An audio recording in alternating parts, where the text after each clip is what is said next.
Assalamualaikum warahmatullahi wabarakatuh.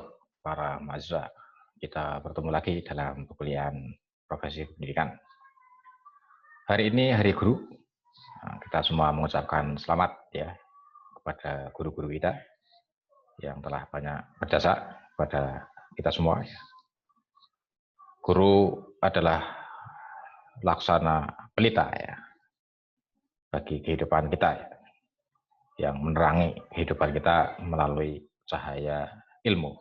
Gitu ya, kira-kira.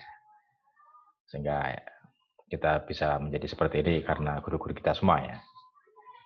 Ya, baiklah, pada pertemuan kali ini kita akan melanjutkan materi kita. Nah, masih seputar pendidikan ya, atau keguruan.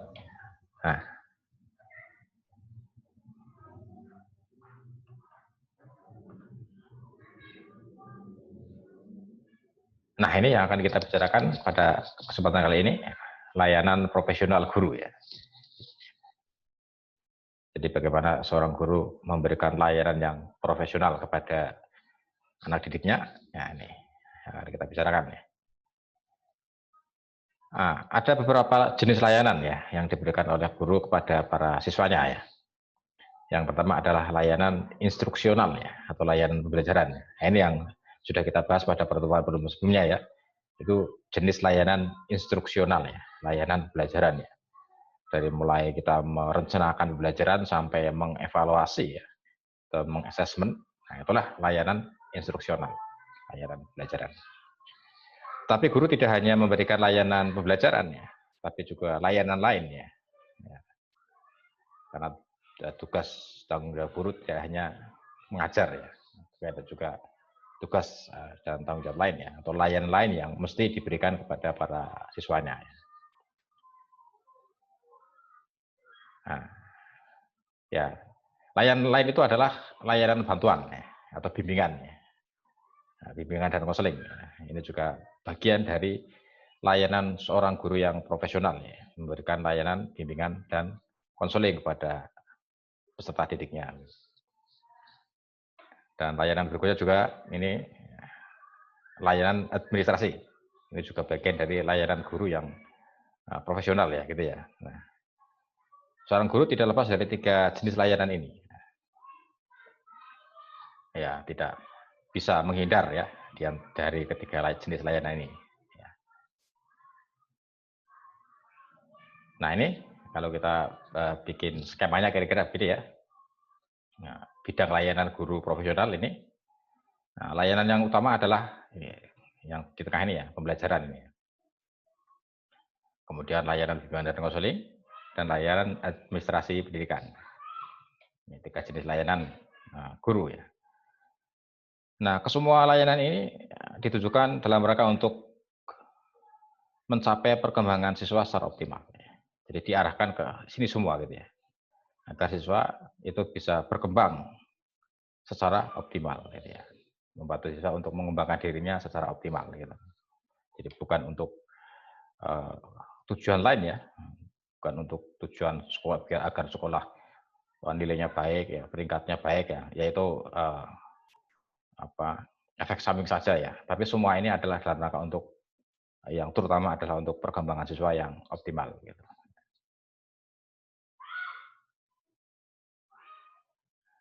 Nah, ini kalau dilihat dari jenisnya ya, ada layanan utama, yaitu layanan pembelajaran, dan layanan pendukung, yaitu layanan bimbingan dan konseling, dan juga layanan administrasi. Ini kedua layanan ini adalah layanan pendukung, gitu. Yang utama tetap ya layanan pembelajaran. Nah, agar kita bisa melayani peserta didik kita dengan baik ya, maka guru dituntut untuk terus meningkatkan kualitas profesionalnya. Nah, mengapa guru harus terus meningkatkan layanan profesionalnya? Ya, ada beberapa hal yang mendasari ya. Ya, bahwa setiap subjek dari pendidikan adalah manusia. Manusia itu senantiasa berubah ya, berkembang gitu, ya, dinamis. Ya. Sehingga mengapa agar bisa mengembangkan manusia sebagai subjek pendidikan dengan terus mengalami peningkatan, maka guru sebagai pihak yang membantu siswa untuk meningkatkan dirinya terus, maka juga guru harus juga meningkatkan dirinya, meningkatkan kualitas dirinya gitu ya. Guru yang terus meningkatkan kualitas dirinya, maka otomatis akan berimbas kepada siswa ya, dalam arti yang sedang meningkatkan kualitas dirinya juga gitu. Ya, karena subjek pendidikan adalah manusia ya. Kemudian pendidikan dilakukan secara intensional, terus-menerus gitu ya, intensif gitu ya.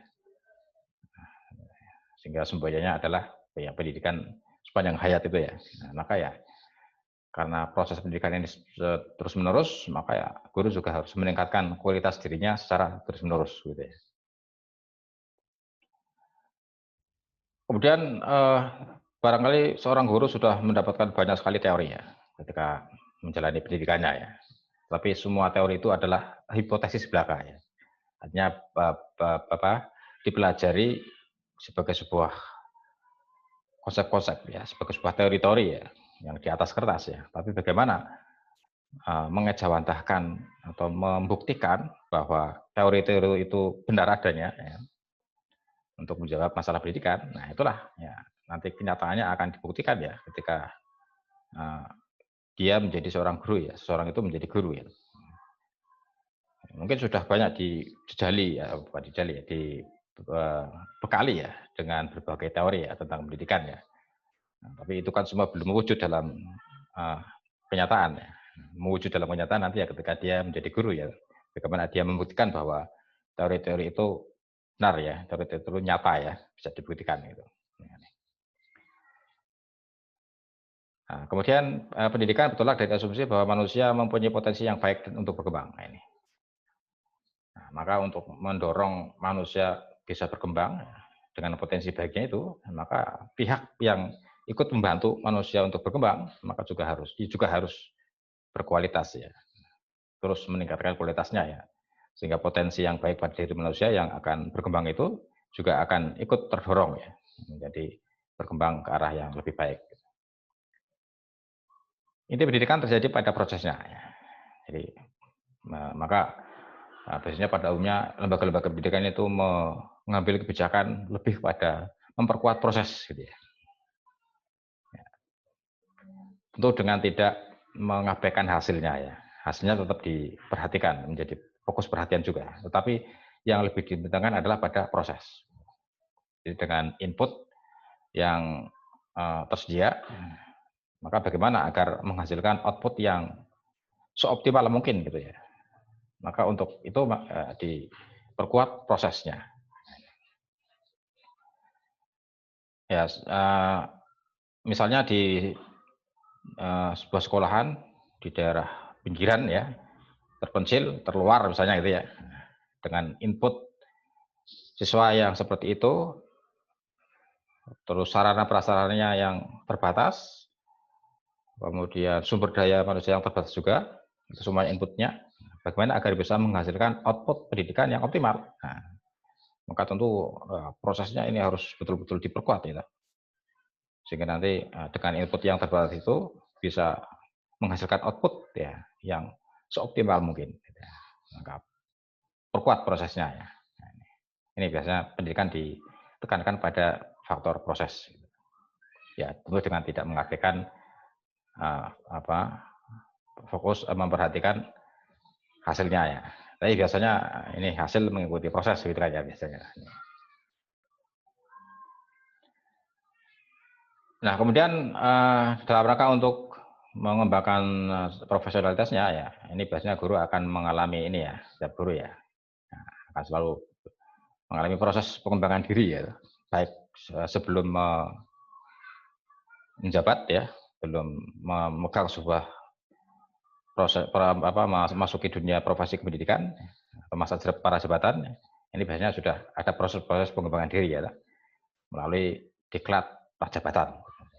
Pendidikan dan latihan pada masa prajabatannya sebelum guru-guru sebelum orang itu betul-betul menekuni ya, profesi gurunya ya, ada diklat prajab misalnya ya. diklat jabatan. Kemudian selama masa jabatan, setelah sudah mengemban tugas sebagai guru, ya juga biasanya ada terus ya pengembangan diri ya, pengembangan sikap ya, diri setelah menjabat atau memegang profesi sebagai seorang guru. Ya, baiklah itu ya gambarannya ya. Nah, kita masuk kepada layanan jenis kedua, yaitu layanan bimbingan ya. Kalau sebelumnya kita sudah membicarakan layanan yang utama, yaitu layanan pembelajaran. Hari ini kita memasuki layanan bimbingan ya. Nah, mengapa kita para guru ya itu harus memperhatikan juga layanan bimbingan ini ya? Karena di dalam dunia pendidikan ini berpotensi ya muncul masalah-masalah ya di kalangan peserta didik gitu ya. Ya, potensi masalah, ya ada potensi masalah ya. Ini tidak lepas dari manusia itu memiliki potensi yang dapat dikembangkan untuk mencapai kebahagiaan ya. Nah, tapi tidak semua individu, tidak semua siswa itu memahami potensinya ya. Apalagi cara pengembangannya ya. Nah, inilah di sini tugas guru untuk membantu siswa ya untuk mengenali potensi dirinya. Gitu. Nah, dalam rangka untuk menghadapi masalah itu tidak semua individu juga mampu mengatasinya. Ketika dihadapkan pada ketidaktahuan akan potensi dirinya, kemudian dia menghadapi masalah, dan tidak tahu bagaimana cara mengatasinya. Nah, untuk mampu menganalisis potensi-potensi dan mengembangkannya secara optimal, ya, serta mampu memecahkan masalah yang dihadapi, maka diperlukan bimbingan dari orang lain. Nah, kalau di dunia pendidikan ya bimbingan dari para guru. Gitu ya. Inilah urgensi ya, layanan bimbingan para guru kepada siswanya itu ya, karena ini ya, karena siswa itu punya potensi, tapi tidak setiap siswa itu paham akan potensinya ya, dan terlebih lagi cara mengembangkannya ya. Nah, dalam pengembangannya itu seringkali dihadapkan pada masalah-masalah ya, yang tidak selamanya bisa diatasi. Nah, maka disitulah pentingnya bimbingan dari guru ya. Nah, ini batasan ya tentang bimbingan ya. Bimbingan dan konseling ini biasanya yang sering diemban tugas ya oleh guru ya, bimbingan ya, atau proses pemberian bantuan kepada individu yang dilakukan secara berkesinambungan supaya individu tersebut dapat memahami dirinya sehingga ia sanggup mengarahkan diri dan dapat bertindak wajar ya sesuai dengan tuntutan keadaan masyarakat ya. Jadi ini bimbingan ya, bimbingan kepada siswa gitu ya, yang terus menerus gitu ya. Sementara konseling adalah pertalian timbal balik antara dua orang individu ya, di mana seorang konselor membantu dan yang lain atau konseli ya yang dibantu ya supaya dia dapat lebih memahami dirinya ya dalam hubungannya dengan masalah hidup dan dihadapinya ya. Ini biasanya bimbingan dan konseling itu dua hal yang saling berkaitan gitu ya. Ketika siswa diberi arahan, diberi masukan-masukan, nah itu berarti guru sedang melakukan bimbingan. Ya. Tapi kemudian siswa juga memberi umpan balik kepada gurunya ya. Nah, sehingga terjadi interaksi umpan timbal balik antara guru dan siswa. Ya, disitulah kemudian terjadi konseling gitu.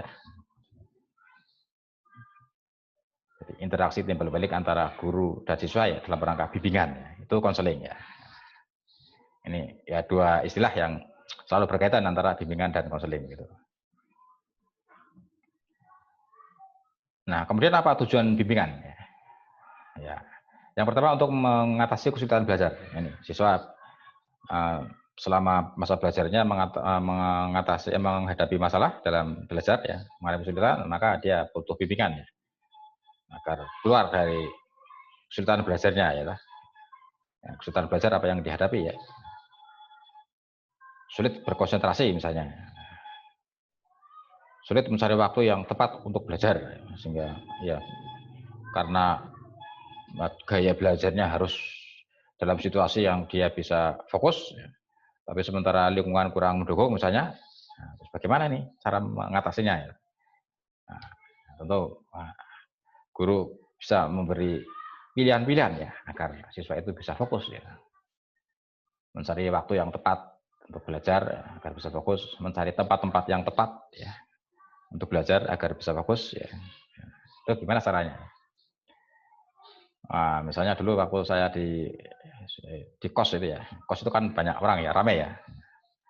Nah, bagi mereka-mereka yang ketika belajar itu membutuhkan waktu yang tenang ya, sehingga bisa fokus ya, tidak ramai gitu ya, tidak bising. Ya.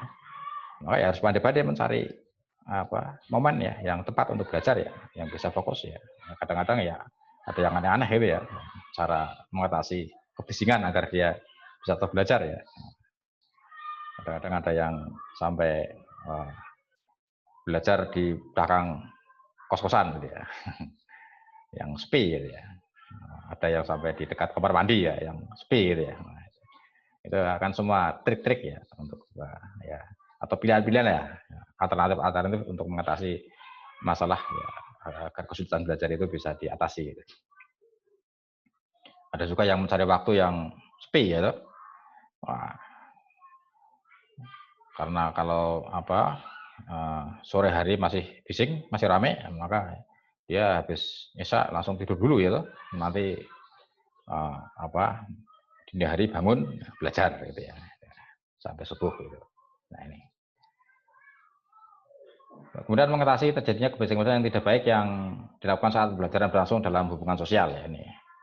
Misalnya ada siswa yang ketika pembelajaran itu ya dia senang ya kadang-kadang ada siswa yang model troublemaker gitu ya. Bikin masalah ya ketika pembelajaran ya. Ini bagaimana guru membimbing tipe siswa yang seperti ini? Itu butuh bimbingan guru ya. Kemudian juga mengatasi masalah yang hubungannya dengan kesehatan. Ya, ini biasanya guru mendeteksi siswa ini sedang kurang sehat ini, ya, ada masalah kesehatan ya, maka kemudian dirujuk ke atau dibawa ke poskos di sekolah ya, atau dirujuk ke tenaga kesehatan itu ya. Kemudian mengatasi kesulitan yang berhubungan dengan kelanjutan studi gitu. Ya, ini ya. Biasanya kan di sekolah ada bimbingan karir ya. Siswa setelah SMA belum tahu mau kemana nih. Dia sebenarnya bakatnya apa sih ya, interestnya kemana nih. Dia belum bisa membaca dirinya, ini cocoknya nanti setelah SMA mau kemana.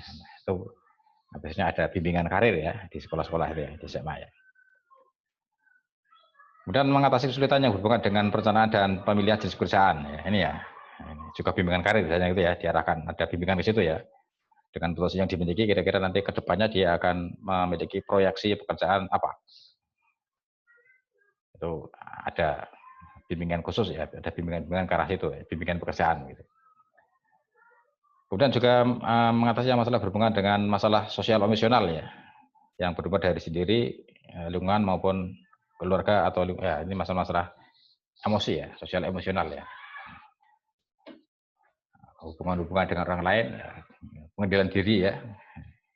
Kadang-kadang siswa, apalagi siswa SMA ya, yang masih labil gitu ya, dalam masa transisi dari anak-anak ke dewasa ya.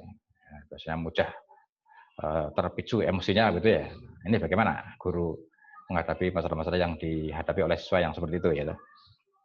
Ya, tentu guru sendiri harus juga punya pengendalian emosional yang baik ya, agar bisa memberikan motivasi kepada siswa ya, bisa memberikan contoh kepada siswa bagaimana mengendalikan sosial emosional itu ya.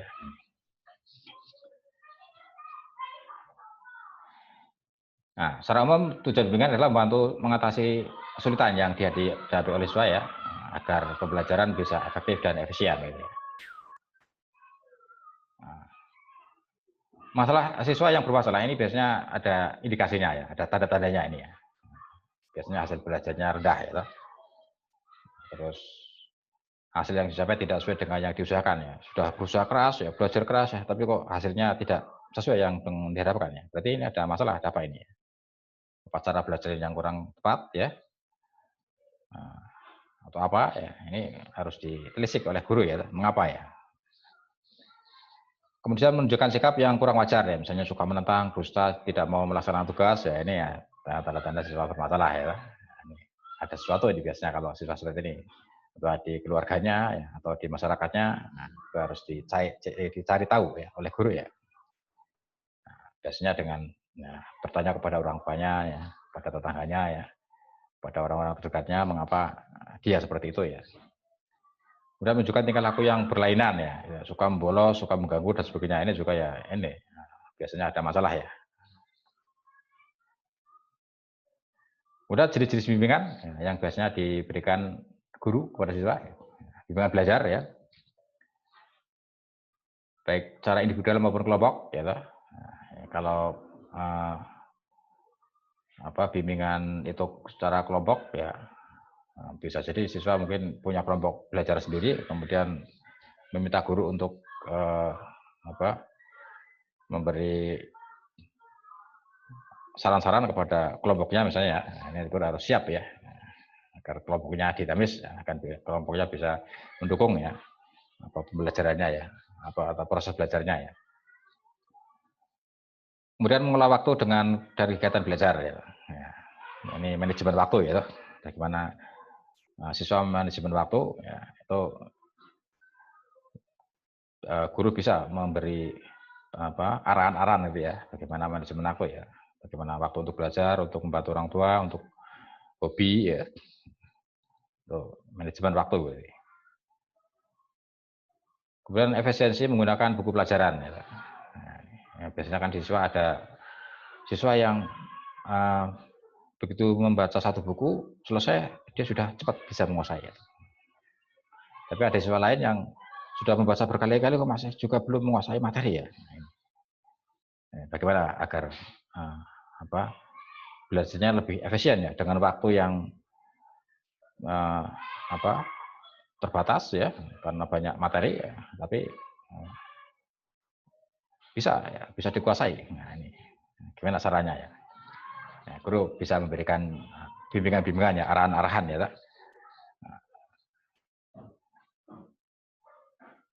Nah, ini. Terus cara mengatasi kesulitan yang berhubungan dengan bidang studi ya. Bidang studi apa yang paling siswa mengalami kesulitan?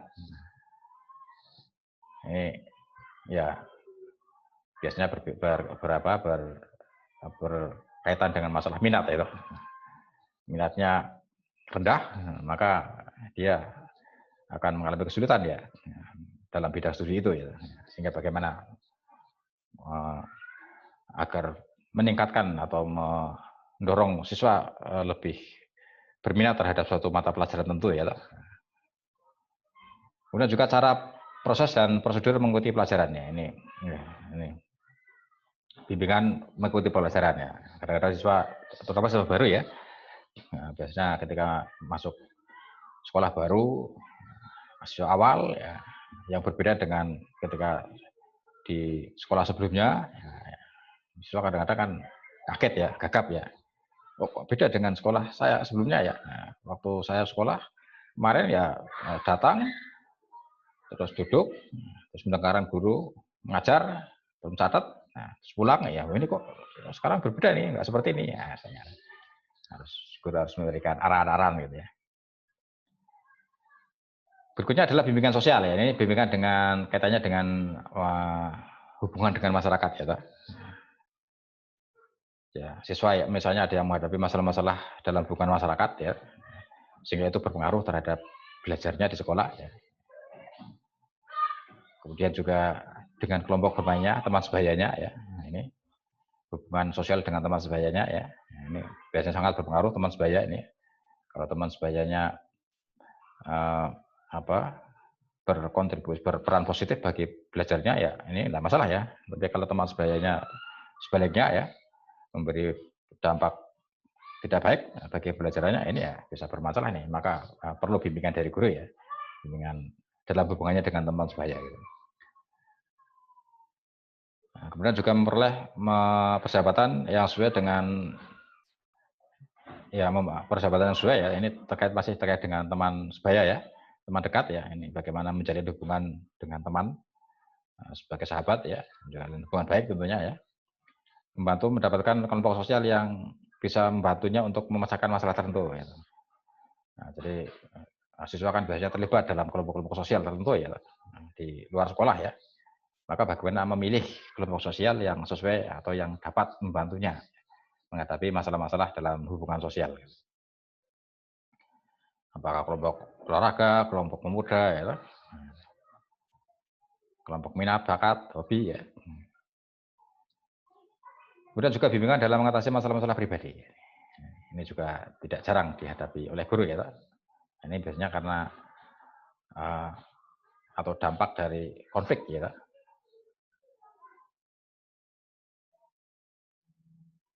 Antara perkembangan intelektual dan emosional ya.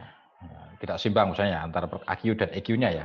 Siswa itu pintar, cerdas sekali ya, tapi dalam pengendalian emosi dia lemah ya. Sehingga ketika timpang sekali ya, tampak pintar tapi mudah terpancing emosinya gitu. Nah, ini dengan ada masalah personality berarti ya, ada masalah pribadi ya. Guru bagaimana bisa memberi masukan-masukan ya, bimbingan-bimbingan ya, agar bisa menyeimbangkan antara intelektual dan emosionalnya gitu ya. Kemudian juga bimbingan bakat ya, bakat-bakat apa bakat siswa ya. Kemudian bagaimana mengaktualisasikan bakatnya itu ya. Dan siswa dengan orang tua atau lingkungannya ya, hubungan-hubungan siswa dengan lingkungan, dengan orang tua ya. Bagaimana menjalin hubungan yang baik dengan lingkungan ya.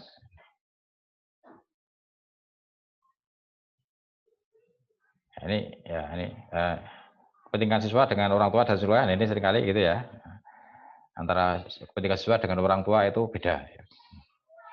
Siswa setelah SMA misalnya atau setelah SMP ya ingin masuk ke SMA. Sementara orang tua ingin anak biar cepat kerja masuk SMK misalnya. Nah, ini kan beda kepentingan antara anak dengan orang tua ya. Nah, bagaimana guru bisa turut ya membantu ya menjembatani ya antara kepentingan siswa dengan kepentingan orang tua ya. Dan juga situasi sekolah dengan situasi lingkungan ya. Nah, ini biasanya sekolah-sekolah kan punya hubungan khusus dengan lingkungan ya. Nah, maka bagaimana agar siswa juga tidak punya hubungan masalah ya dengan lingkungannya gitu ya. Siswa guru memberi arahan-arahan agar bagaimana tidak punya konflik ya, tidak punya disharmoni ya dengan lingkungan sekitarnya gitu ya. Kemudian juga bakat dan pendidikan yang kurang berkualitas ya, ini ya. Bakat siswa menonjol ya, tapi tidak mendukung.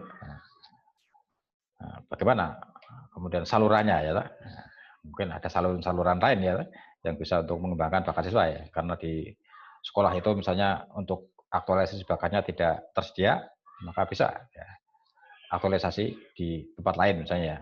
Guru bisa memberi informasi barangkali ya, memberi